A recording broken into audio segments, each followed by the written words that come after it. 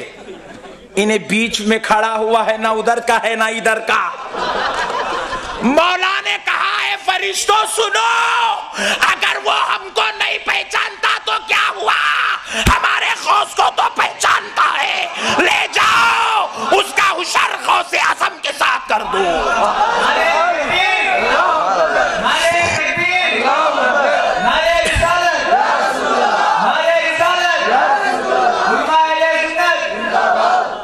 لے جاؤ اسے غوث اعظم کے ساتھ ڈال دو. غوث ادھر جائیں گے، ان کا دھوبی ان کے ساتھ جائے گا. سبحان اللہ. یہ کسی سنی نے نہیں لکھا بھائی، اشرف علی تھانوی صاحب کا قول ہے.